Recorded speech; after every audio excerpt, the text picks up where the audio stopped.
In this video, we're going to talk about what an abomination is. In Hebrew, the word for abomination is shekutz. The King James Version translates Strong's as abomination, detestable things, detestable, abominable filth, abominable idols. And the outline of biblical usage is detestable thing or idol, abominable thing, abomination, idol, detested thing. Now let's take a look at how God has used it in a sentence in the Word. You saw among them their detestable images and idols of wood and stone, of silver and gold. Deuteronomy 29:17. He followed Ashtoreth, the goddess of the Sidonians, and Moloch, the detestable god of the Ammonites. 1 Kings 11:5. On a hill of Jerusalem, Solomon built a high place for Shemash, the detestable god of Moab, and for Moloch, the detestable god of the Ammonites. 1 Kings 11:7. The king also desecrated the high places that were east of Jerusalem on the south of the hill of corruption, the ones Solomon, king of Israel, had built for Ashtoreth, the vile goddess of the Sidonians, for Shemash, the vile god of Moab, and for Moloch, the detestable god of the people of Ammon. 2 Kings 23:13. Furthermore, Josiah got rid of the mediums and spiritists, the household gods, the idols, and all the other detestable things seen in Judah and Jerusalem.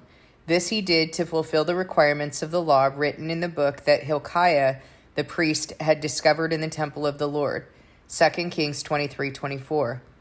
When Asa heard these words and the prophecy of Azariah, son of Oded the prophet, he took courage. He removed the detestable idols from the whole land of Judah and Benjamin, and from the towns he had captured in the hills of Ephraim. He repaired the altar of the Lord that was in front of the portico of the Lord's temple. 2 Chronicles 15:8. But whoever sacrifices a bull is like one who kills a person, and whoever offers a lamb is like one who breaks a dog's neck. Whoever makes a grain offering is like one who presents pig's blood, and whoever burns memorial incense is like one who worships an idol. They have chosen their own ways, and they delight in their abominations. So I will choose harsh treatment for them, and I will bring on them what they dread. For when I called, no one answered. When I spoke, no one listened. They did evil in my sight and chose what displeases me.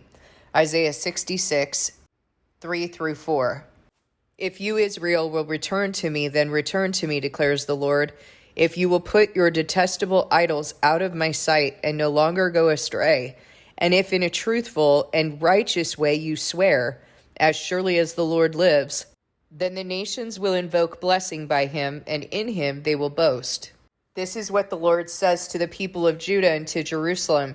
Break up your unplowed ground and do not sow among thorns. Circumcise yourselves to the Lord. Circumcise your hearts, you people of Judah and inhabitants of Jerusalem, or my wrath will flare up and burn like fire because of the evil you have done, burned with no one to quench it. So here I just want to make a note. That's Jeremiah 4:1-4. I want to make a note here that throughout the Bible, you're seeing that the people erect idols, and then you get another king, and the king does what is evil in God's sight, and then they get another king, and that king demolishes all of those Asherah poles and idols.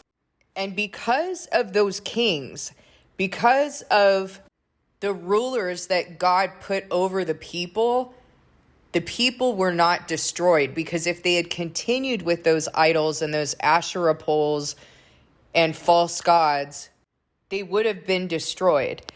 Now, here's the thing. We know that in the past, God gave a lot of mercy, but that now he requires everyone everywhere to repent.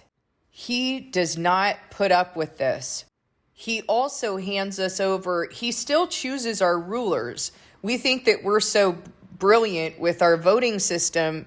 God chooses the spirit that's going to rule over us. We might choose the man or vote for the man, but what does that even matter if God knows the spirit that he's going to choose to rule over us?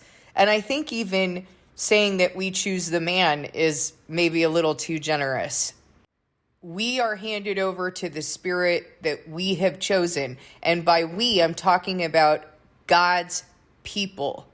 I'm not talking about the world. The world has always been wicked. So just like the Maccabees, we are now tasked at this point in history with cleansing God's temple, because God's temple has been defiled. And so we are tasked with cleansing his temple and rededicating his temple. That's what we need to be concerned about if we are truly in the name. And the way that we do that is we start throwing out our own idols, and then we teach others to do the same.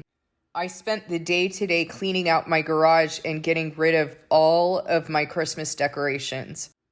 And when I sat down to eat my dinner this evening, I was feeling a lot of grief and a lot of awareness that most people I know, most people in my own life are going to think that I'm being over the top for throwing out the Christmas stuff, and they're not going to get it. And I started to reflect on all of the memories that we have around Christmas.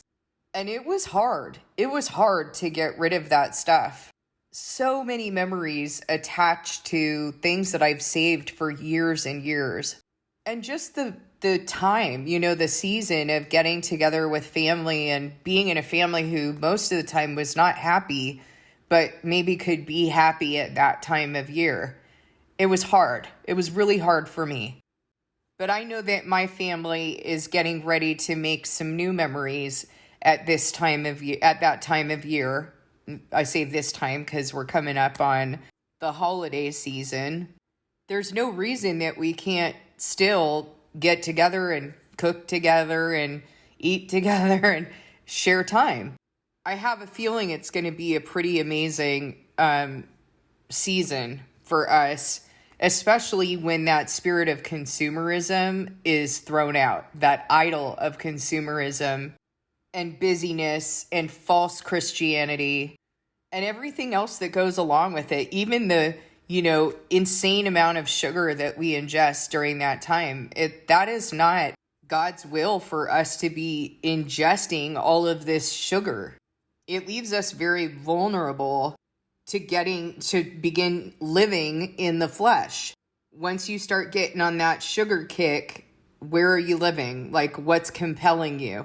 So I think that it's not surprising that there's, in the world's holy days, there is so much sugar that's being ingested from Halloween to Christmas to Easter, all of these pagan holidays that are lifted up to false gods. And I began thinking about all of those Christmas trees that get set up in counterfeit churches. And I just think it's so grievous. And I'm not saying that that is the abomination of desolation, but these are abominations in God's church, in his temple. How is that any different from bringing in a statue of a false god? When we're setting up a tree that was historically erected to a false god named Ra, or Saturn, the god of agriculture, or the sun god who was believed to be sick during the winter solstice. And this is what we put in counterfeit churches to observe the birth of Jesus, which didn't even occur during the winter. His birth was during Passover, during the birthing season of the sacrificial lambs. So these things remind me of the story of Hanukkah, or the festival of dedication. Hanukkah we don't see in the Bible, but we do see the festival of dedication, which is the same thing, when we see that Jesus observed that. So from a historical point, it's important for us to know what that is, to understand that the Greeks had defiled the second temple and no one was really concerned about it. You would think that Jews would be concerned about it.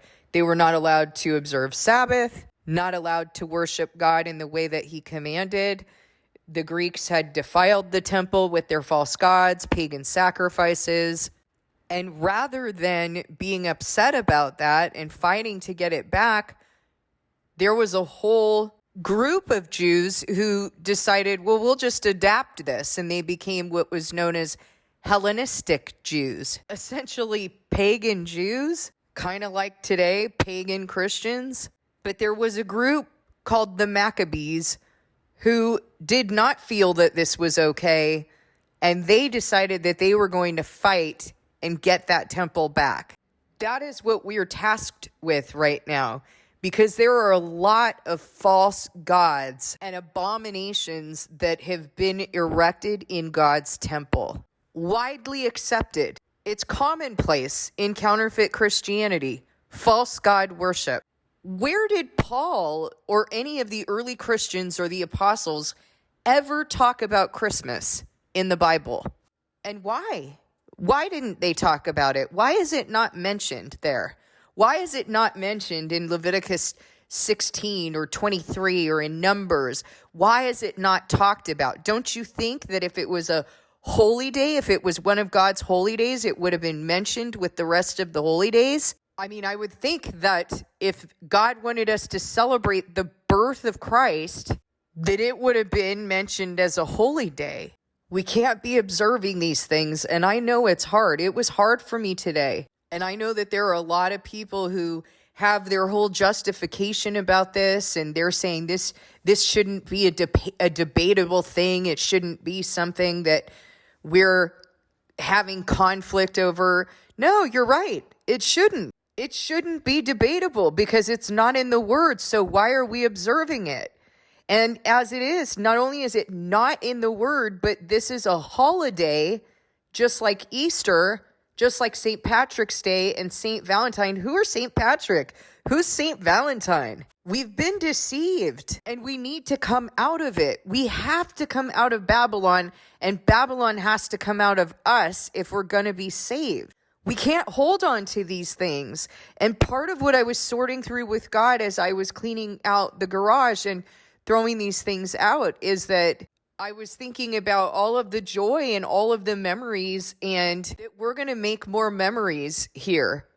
But you know where we're going to make the memories is with Him. This won't even be a mere drop in the bucket. We're told we're not even going to remember this. We're working something out here. That's all this is in this life. We're working out whether we're for Him or not. So we need not be connected to all of those things. How foolish it would be to be so connected to these things and risk insulting the Spirit of grace, bringing pagan practices lifted to false gods. Why would we even take that chance? And how can we even justify that? We need to be concerned about God's holy days, what we're dealing with right now during this Festival of Tabernacles. Celebrate that. Make memories with your children by loving God's holy days and seeking what is He talking to us about? What is He telling us? The people of Judah have done evil in my eyes, declares the Lord. They have set up their detestable idols in the house that bears my name and have defiled it. They have built the high places of Topheth in the valley of Ben Hinnom to burn their sons and daughters in the fire, something I did not command, nor did it enter my mind. Why are we doing things that the Lord has not commanded? Because you see here that they were setting up idols and thinking that this is what they were supposed to be doing and passing their sons and daughters through the fire. And God says, I didn't command this. It didn't even enter my mind. What do you think He says about our Christmas trees? That was Jeremiah 7:30-31. I will pull up your skirts over your face that your shame may be seen. Your adulteries and lustful neighings, your shameless prostitution. Remember, this is prostitution to the world. I have seen your detestable acts on the hills and in the fields. Woe to you, Jerusalem! How long will you be unclean? Jeremiah 13:26-27. I will repay them double for their wickedness and their sin because they have defiled my land with the lifeless forms of their vile images and have filled my inheritance with their detestable idols. Jeremiah 16:18. I know that many of you are going to hear this regarding Christmas and the Christmas tree and think, well, it's not that big of a deal as long as I'm observing it to him. But you're not observing a pagan holiday to God. It is detestable to him. Even the new moon festivals and, the festivals that he did command, when people observed it incorrectly, God said, these have become a burden to me. I hate those festivals with all my being because you celebrate it to yourself. Are we truly celebrating anything to him? And if we can't give up a pagan holiday and pagan practices that are lifted up to false gods, how are we going to resist the flattery of the Antichrist? How are we going to know what the abomination of desolation is? What the mark of the beast is? How are we going to know if we can't even give this up? It's not a small thing. They set up their vile images in the house that bears my name and defiled it. Jeremiah 32:34. Therefore, as surely as I live, declares the sovereign Lord, because you have defiled my sanctuary with all your vile images and detestable practices, I myself will shave you. I will not look on you with pity or spare you. Ezekiel 5:11. They took pride in their beautiful jewelry and used it to make their detestable idols. They made it into vile images. Therefore, I will make it a thing unclean for them. Ezekiel 7:20. They will return to it and remove all its vile images and detestable idols. Ezekiel 11:18. But as for those whose hearts are devoted to their vile images and detestable idols, I will bring down on their own heads what they have done, declares the sovereign Lord. Ezekiel 11:21. And I said to them, each of you get rid of the vile images you have set your eyes on, and do not defile yourselves with the idols of Egypt. I am the Lord your God. Ezekiel 27. But they rebelled against me and would not listen to me. They did not get rid of the vile images they had set their eyes on, nor did they forsake the idols of Egypt. So I said I would pour out my wrath on them and spend my anger against them in Egypt. Ezekiel 28. Therefore say to the Israelites, this is what the sovereign Lord says. Will you defile yourselves the way your ancestors did and lust after their vile images? Ezekiel 20:30. They will no longer defile themselves with their idols and vile images or with any of their offenses, for I will save them from all their sinful backsliding, and I will cleanse them. They will be my people, and I will be their God. Ezekiel 37:23. He will confirm a covenant with many for 1 7. In the middle of the 7, he will put an end to sacrifice and offering, and at the temple he will set up an abomination that causes desolation until the end that is decreed is poured out on him. Daniel 9:27. His armed forces will rise up to desecrate the temple fortress and will abolish the daily sacrifice, which again, remember, is the witnesses. Then they will set up the abomination that causes desolation. Daniel 11:31. From the time the daily sacrifice is abolished, from the time the witnesses die, and the abomination that causes desolation is set up, there will be 1,290 days. Daniel 12:11. When I found Israel, it was like finding grapes in the desert. When I saw your ancestors, it was like seeing the early fruit on the fig tree. But then they came to Baal Peor. They consecrated themselves to that shameful idol and became as vile as the thing they loved. Hosea 9:10. I will pelt you with filth. I will treat you with contempt and make you a spectacle. Nahum 3:6. I will take the blood from their mouths, the forbidden food from between their teeth.